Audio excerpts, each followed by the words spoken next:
4절로 18절까지입니다. 요한복음 1장 14절로 18절까지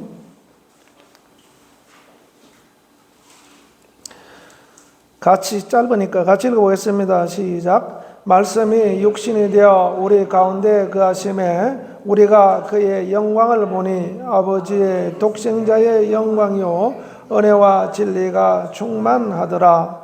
요한이 그에 대하여 정언하여 외쳐 이르되 내가 전에 말하기를 내 뒤에 오시는 이가 나보다 앞선 것은 나보다 먼저 계심이라 한 것이 이 사람을 가리킴이라 하니라. 우리가 다 그의 충만한 데서 받으니 은혜 위에 은혜르라. 율법은 모세로 말미암아 주신 것이요 은혜와 진리는 예수 그리스도로 말미암아 온 것이라. 본래 하나님을 본 사람이 없어되 아버지 품속에 있는 독생하신 하나님이 나타내셨느니라. 아멘.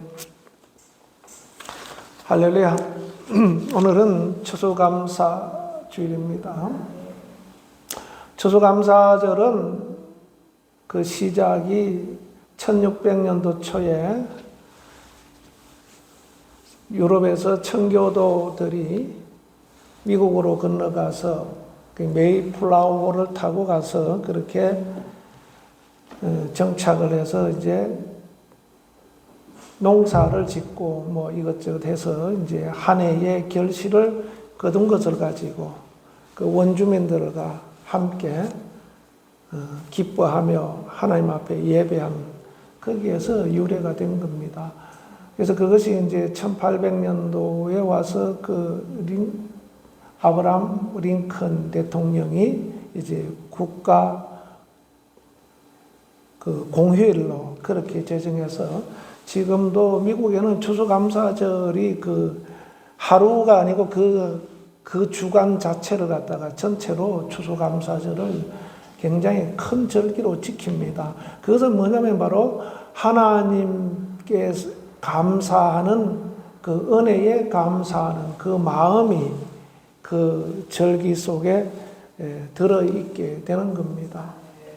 그래서 하나님은 우리에게 은혜를 잊지 말 것을 우리에게 요구하고 계십니다.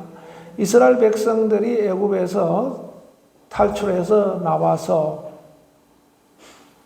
가나안 땅에 들어갔을 때 하나님께서 명령하신 것이 뭐냐 하면은 너희가 과거에 종되었던 때를 잊지 말라라는 겁니다. 그래서 거기서 건져낸 하나님을 항상 기억해라. 절기라는 것이 기억하는 것을, 하나님을 기억하는 것을 말하는데 그 절기를 통해서 해마다 하나님을 기억하고 그것이 대대로 하나님이 우리의 하나님이다. 하나님이 우리의 민족의 하나님이다. 하나님이 우리 민족을 구원하셨다라는 것을 계속해서 기억하도록 하고 하나님을 그렇게 해서 섬기도록 그렇게 한 것입니다. 왜 그렇게 하냐 하면은 바로 예수 그리스도께서 이 땅에 오셔서 온 인류를 구원하실 것을 알려주는 겁니다. 그래서 이스라엘 백성들은 항상 절기를 지키죠. 유월절, 무교절, 또 이 수장절이라고 하는 이 추수감사절, 이렇게 절기를 지킵니다. 이 절기를 통해서 끊임없이 하나님을 기억하고 하나님 앞에 감사하고 그래서 하나님 중심의 신앙이 되도록 하나님 중심의 삶이 되도록 한 겁니다. 그런데 이 시간이 지나다 보니까 절기도 흐릿해지고 하나님 중심 신앙도 흐릿해지고 그냥 사람들 중심으로 삶을 살아가게 되는 겁니다. 지금 우리가 현대에 살아가는 우리도 기독교인이 한 10% 남짓 이렇게 된다고 볼 수 있는데 천주교까지 다 합쳐서 한 조금 더 수치가 한 15% 이렇게 올라갑니다. 그런데 진짜 하나님 중심의 삶을 주님께서 말씀하신 그 중심의 삶, 예수님께서 피 흘려주신 그 공로를 인정하고 살아가는 사람들이 진짜 얼마나 되겠는가. 가면 갈수록 세상은 타락합니다. 가면 갈수록 세상은 사람 중심의 사고로 점점 확대되어서 하나님을 잊어버리도록 그렇게 만듭니다. 이제는 노골적으로 하나님을 대항하잖아요. 그죠? 법을 만들어서도 하나님을 대항하고 이 세상이 그렇게 혼탁해 가고 있습니다. 이번에 미국에서 대통령 당선된 대통령 당선자, 그분이 막내 아들 지금 18살인가 그렇죠. 그 아들을 교육시키는데 어떻게 교육시키냐면은 절대 술 먹지 마라. 절대 약 먹지 마라. 마약. 미국에는 마약이 이게 굉장히 사회적인 문제가 크죠. 그죠? 절대 문신하지 마라. 몸에 문신하지 마라. 이것을 철저하게 가르친다는 겁니다. 요즘은 몸에 막 새기는 것이 그냥 무슨 유행처럼 아무렇지도 않은 것처럼 그렇게 하고 있고, 우리나라도 지금 마약이 굉장히 곳곳에 퍼져가지고 일반인들에게도 노출이 되어 있고, 심지어 학생들에게까지 그것이 노출이 되어 있고, 이런 문제가 있습니다. 술 때문에 일어나는 일들이 얼마나 사회적인 그 손실을 보게 하는지 모릅니다. 이게 이런 것들을 이 자체를 나쁘다 어쩌다 보다도 이런 것을 통해서 하나님과 멀어지는 관계가 더 강화된다 이 말입니다. 하나님과 점점 멀어질수록 그런 것들이 우리 속에 들어와서 우리의 정신세계와 우리의 그 삶의 모든 것들을 다 흐트러 놔버리죠. 근데도 사람들은 그걸 뭐라면 정상적이라고 생각하는 겁니다. 소돔과 고모라가 왜 멸망했냐 하면은 하나님이 가장 싫어하는 일은 한 겁니다. 심지어 하나님의 사자 천사가 왔는데도, 천사가 이제 남자의 모습으로 하고 왔으니까 그 롯의 집에 들어가니까 그 사람을 내어놓으라는 겁니다. 내어놓으라. 우리한테 넘겨주라는 겁니다. 소돔 사람들이, 고모라 사람들이. 넘겨주라.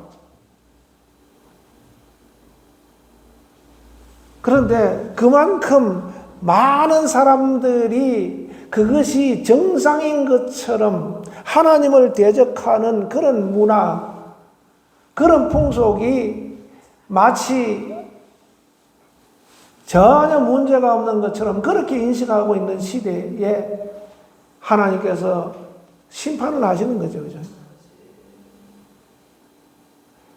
그래서 우리는 하나님의 은혜로 말미암아, 이스라엘 백성들은 하나님의 은혜로 애굽에서 나와서 가나안에 정착하여서 오늘날까지 왔다라는 것을 항상 기억하고 주님 중심의, 하나님 중심의 삶을 살면 절대 그런 일들이 일어나지 않습니다. 그런 것들, 이방인들의 풍속들, 이방인들이 섬기는 우상들 절대 끌어들이지 않습니다. 오늘날 우리 그리스도인들도 마찬가지입니다. 예수님께서 2000년 전에 이 땅에 오셔서 우리를 위해 십자가에 못 박혀 죽으시고 우리를 구원하셨어요. 그런데 그분은 은혜 위에 은혜다. 은혜 위에 은혜다. 은혜와 진리가 충만한 분이다. 그러니까 율법은 모세로 말미암았는데 율법은 끊임없이 정죄하는 법입니다. 요렇게 해라. 요렇게 하지 마라. 하지 마라 하라, 요 두 가지의 핵심을 가지고 십계명을 중심으로 율법을 만들어 가지고 이스라엘 백성들이 지키도록 한 겁니다. 그런데 안 지키면 어떻게 됩니까? 안 지키면 그것이 죄가 되는 거죠. 죄.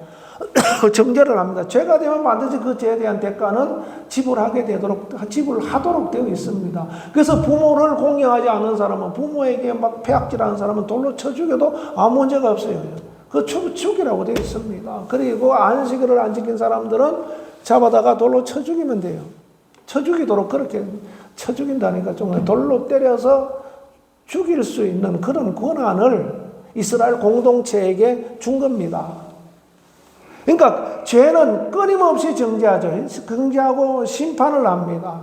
그 심판의 결과는 뭐냐면 사망입니다. 사망. 죄의 싹은 사망이다.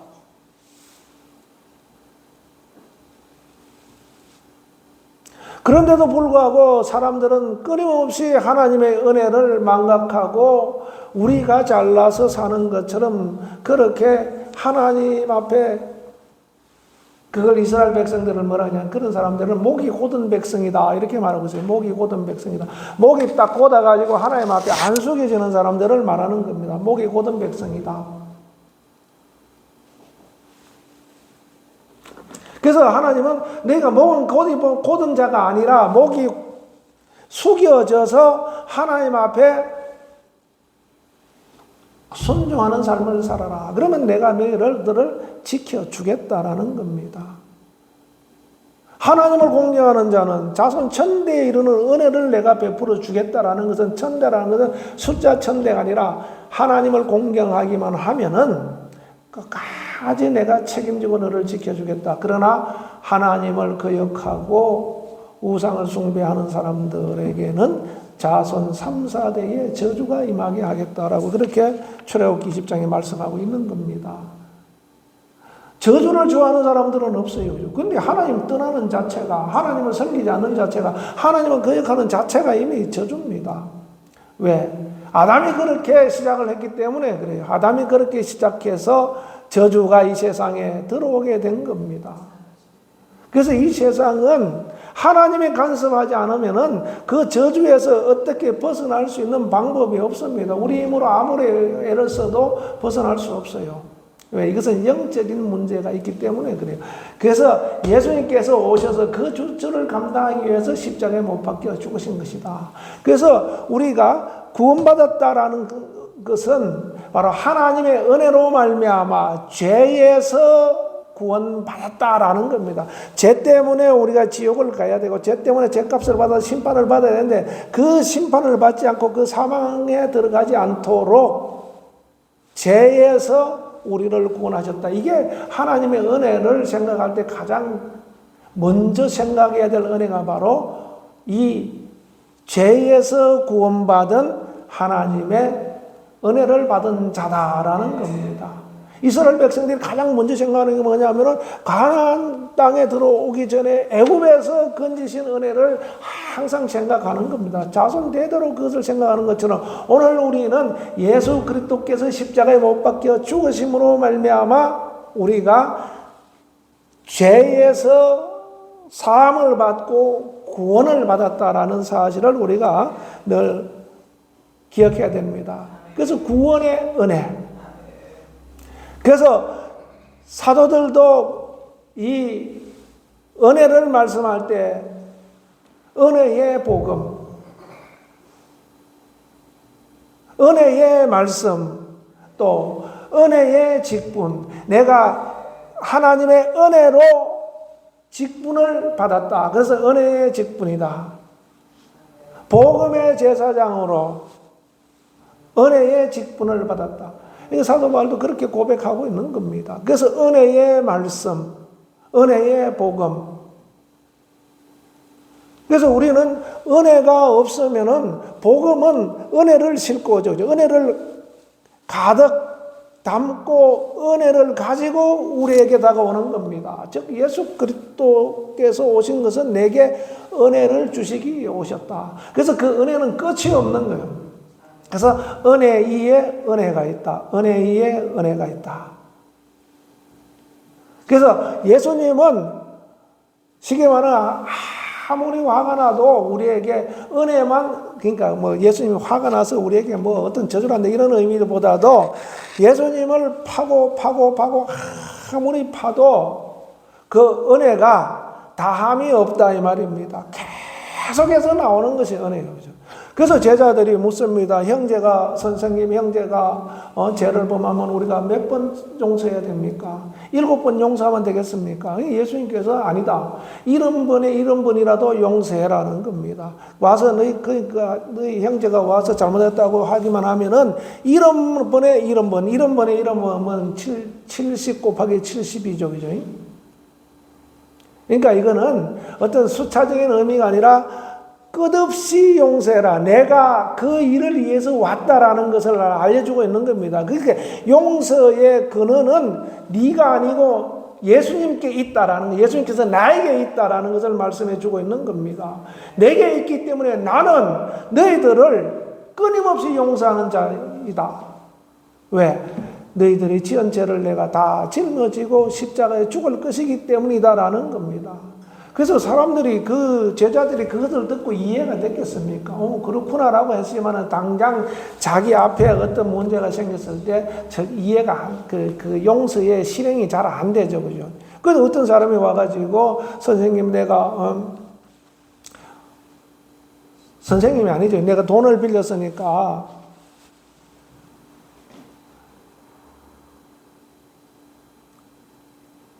갚을 길이 없습니다. 그러니까 좀 탕감 좀 해주세요. 알았다 하고 1만 달란트를 탕감해 줬어요. 근데 이 친구가 가서는 자기한테 빚진 자, 1만 달란트가 아니라, 한 데나리온 빚진 자에게를 잡아가지고, 내놓으라고. 안 주면은 네 자식들 다 데려가서 팔아먹겠다고. 이렇게 협박하는 것을 보는 겁니다. 우리는 우리 인간의 속성이 하나님을 중심으로 생각하고 살고 하나님을 떠나면은, 하나님을 벗어나면, 하나님의 말씀을 벗어나면, 하나님의 인도함을 벗어나면 언제든지 그것이 나올 수 있다라는 겁니다. 인간이 그렇게 악하기도 하면서 약한 존재죠. 그러니까 가서 자기가 갈태고 있던 어떤 동관이라는 게 이게 100데나리온 빚졌다고 그거 안 갚으면은 너 식구들 다 내가 팔아버릴 거야. 그래서 다 갚어. 그렇게 악한 짓을 하니까 그게 인간이다라는 거죠. 인간의 본성을 그렇게 가지고 있는 겁니다. 그래서 우리는 그렇게 할 수 없는 게 하나님의 은혜를 생각하면 절대 그렇게 할 수 없다라는 거죠. 그것이 우리 마음속에 잘 자리를 잡고 있어야 됩니다. 그래서 진짜 예수 믿는 사람들은 그렇게 하라 그래도 못해요. 왜? 주님이 중심에 있기 때문에, 하나님의 말씀이 있기 때문에, 하나님의 은혜를 경험하고 하나님의 은혜가 있기 때문에. 그래, 우리가 처음에 예수 믿고 은혜를 경험하게 되면은 세상이 완전 달라 보이죠. 그죠? 완전 달라 보입니다. 사람이 바뀌어요.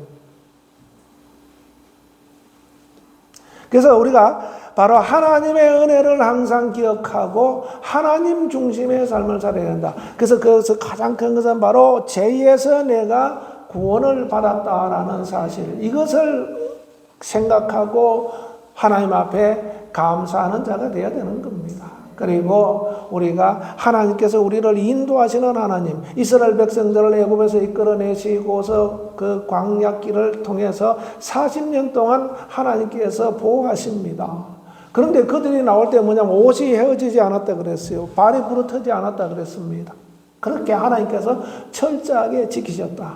하늘의 그 만나를 먹이시면서, 그러니까 인도하시는 하나님. 그리고 40년 광야 시간을 끝나서, 광야 기간을 끝나서 가나안 땅으로 들어갈 때 하나님께서 모세에게 뭐라 하니까 너는 마음을 강하게 하고 담대히 하라.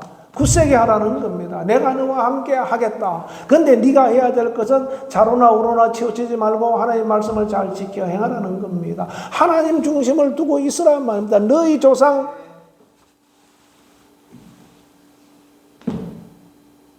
이스라엘의 조상들을 이끌어낸 하나님, 모세를 통해서 이스라엘 백성들을 이끌어낸 하나님, 그 하나님을 너 생각해라. 광야에서 먹이시는 너희들을 먹이시고 보호하시는 하나님을 생각해라.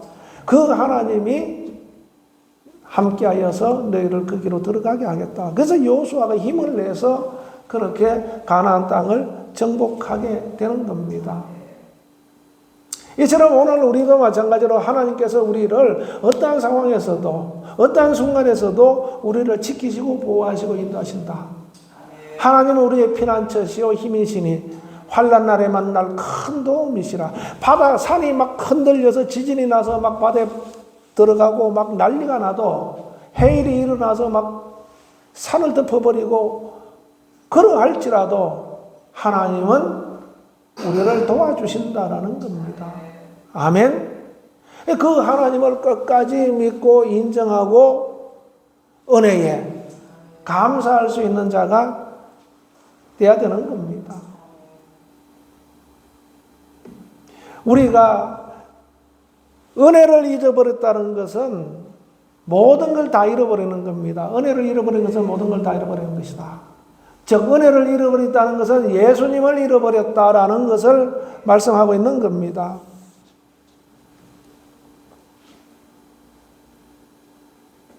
그래서 우리를 인도하시고 지키시는 하나님의 은혜, 이것에 대해서 우리가 감사해야 돼요. 그리고 늘 인도해 달라고 우리가 기도해야 되고, 그렇게 인도하시는 대로 이끌림을 받아 가야 되는 겁니다.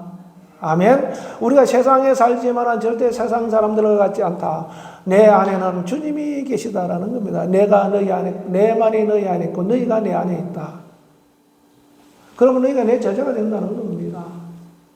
하나님이 내 안에 있고 내가 하나님 안에 있고 너희가 내 안에 있고 내가 너희 안에 있다라는 것을 예수님께서 우리에게 말씀하셨어요.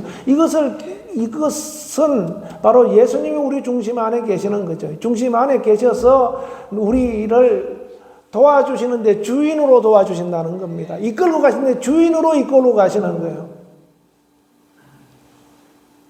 요즘 보면 길거리에 이제 천변에 가보면은 애완견들을 많이 데리고 나오죠. 그죠? 다 주인들이 그냥 이렇게 그 목걸이 하나씩 목줄 해가지고 끌고 다닙니다. 개가 주인이 아니고 사람이 주인이에요. 그죠? 뭐 강아지에 비유해서 그런데 좀 우리는 하나님께서 우리를 이끌고 가시고 우리를 보호하시는 우리의 주인이시다라는 거. 그러한 은혜에 대해서 늘 감사하고 하나님께 영광을 돌려야 되는 겁니다. 아멘. 그리고 마지막으로는 우리가 어떤 은혜에 감사하고 하나님의 어떤 은혜가 있는가? 우리에게 영생의 소망을 갖게 하도록 하는 것. 바로 하나님이 우리를 상속자로 삼으셨어요. 예수님으로 말미암아 상속자, 후사로 삼으셨다 이 말입니다. 상속자로 삼으셔서 우리를 어디로 보내시는가? 하나님의 나라로 우리를 가게 하는 겁니다. 영생의 소망을 갖게 하고 그 소망을 통해서 하나님의 나라로 가도록, 하나님의 나라를 상속받을 수 있도록 상속자로 우리를 부르셨다라는 겁니다. 그래서 교회로 부르심을 받은 모든 사람들은 다 하나님의 상속자예요. 이런 상속자들에게 갖춰야 할 신앙의 자세가 뭐냐면 영생의 소망입니다. 영생의 소망. 사도 바울이 내가 그리스도 안에서 바라는 것이 이 땅의 끝뿐이라면은, 이 삶뿐이라면은 세상에서 나보다 더 불쌍한 자는 없을 것이다. 가장 불쌍한 자라는 겁니다. 왜? 복음 전한다고, 교회 세운다고 일생을 바쳤는데 그 가정이 얼마나 힘든 가정입니까? 죽을 고비를 수도 없이 넘기고 멸시를 받고, 고린도후서 11장에 그렇게 쭉 기록하고 있어요. 동족들에게 차별을 받고. 그러니까 이 정도의 핍박을 받았으면은 이 땅에서 참 어떤 수준일까? 그런데 바로 그리스도 안에서 내가 바라는 것, 부활하여서 하나님의 나라에 간다는 것, 하나님의 상속자로 나를 부르셨다는 것, 이것 때문에 내가 이것을 감당해낼 수 있다는 겁니다. 여러분들 삶이 절대 녹록하지 않습니다. 우리는 때로는 어려운 과정에 처할 수도 있고 힘든 과정을 만날 수도 있고 그것을 뚫고 헤쳐나가야 될 때도 있고. 어제 만난 어떤 분이 사업을 하는데, 중국에 가서 사업을 하는데 하는 것마다 다 망했다 그래요, 처음에. 그래서 나중에 이제 계속 망하니까 한 5년 동안 아무것도 안 했다는 겁니다. 그래서 통장에 보니까 그 당시 돈이 10만 원이 있어가지고, 야, 이래서는 안 되겠다. 중국 돈으로 10만 원. 그래가지고 그때부터 다시 또 정신을 차리고 일을 해서 지금은 이제 큰 사업체가 안성이 됐는데, 그런 과정 속에서 하나님 앞에 기도하며 하나님 앞에 인도함을 받는 그 신앙을 끝까지 지키고 갈 때 그런 결과를 하나님께서 인도하신다는 겁니다. 절대 우리가 평탄한 길만은 없다. 우리가 평탄을 위해서 기도하지만은 평탄한 길은 아니다. 그런데 내가 평탄한 길이 아니지만 평탄하게 갈 수 있는 방법은 주님 중심으로 갈 삶을 살 때 그것이 평탄하지 않지만은 평탄한 마음을 가지고 평탄한 것처럼 우리가 갈 수 있는 겁니다. 그래서 평탄하지 않은 길을 가면 갈수록 더 단련이 되는 거죠. 더 단련이 되는 겁니다. 그래서 그런 과정 속에서 우리가 살아가야 되는데, 주님이 우리에게 주신 이 영생의 소망, 하나님께서 우리를 상속자로 삼았다라는 것, 이걸 생각하면은 우리가 힘을 내서 갈 수 있는 겁니다. 이 땅에서 보는 이것이 전부가 아니고, 사도 바울이 고백한 것처럼 바라는 것이 이 땅의 삶이 아니고 하나님의 나라에 가서 받을 그 상속분에 대한 것을 생각해서 내가 살아갈 수 있다라는 겁니다. 즉 부활해서 하나님 나라에 가서 하나님 앞에 앉을 그때를 생각하면서 내가 이겨내고 갈 수 있다라고 그렇게 고백하고 있는 것처럼 오늘 우리도 마찬가지입니다. 늘 하나님 앞에 감사하고 은혜를 생각하고 주님 중심의 삶을 살아갈 때 힘든 과정이 있어도 그것을 헤쳐나갈 수 있는 그러한 길을 하나님께서 열어주시는 겁니다. 할렐루야. 말씀이 육신이 되어 이 땅에 오셔서 예수님은 자기 자신을 낮추시고 죽기까지 복종하여 자기 자신을 다 내놓으셨어요. 그죠? 그런데 내가 무엇이 아까워서 너에게 뭐 못 주겠느냐라는 겁니다. 그런데 그것이 내 소유가 되기까지는 많은 과정을 거쳐야 되죠. 그죠? 그래서 여러분들 어떤 어려움이 있어도 주님 의지하고 주님 은혜 감사하고 주님 은혜를 사모하고 주님의 인도함을 받고 하나님께서 끝까지 지키실 것이라는 것에 대한 확신을 가져야 돼요. 그것을 경험해야 되는 겁니다. 그것이 교회 안에서 경험되어져야 되고 이 땅에 사는 삶에서 경험되어질 때 여러분들은 엄청난 힘을 가진, 엄청난 복음의 힘을 가진, 엄청난 영적인 힘을 가진 하나님의 사람으로서 그 역량을 드러낼 수가 있게 되는 겁니다. 사람이 볼 때는 비슷하게 보이지만 그러나 절대 하나님이 보실 때는 절대 그렇지 않다라는 것을 우리가 기억하고, 참으로 이 절기가 하나님 은혜 가운데 살아왔음을 고백하고 또 하나님 은혜 앞에 살아갈 것을 다짐하고 하나님 은혜 안에서 주님의 뜻을 이룰 것을 바라보면서 감사하는 절기로 온전히 하나님 앞에 지킬 수 있기를 예수 이름으로 축원합니다. 기도하겠습니다. 하나님 아버지 감사합니다. 참으로 우리가 하나님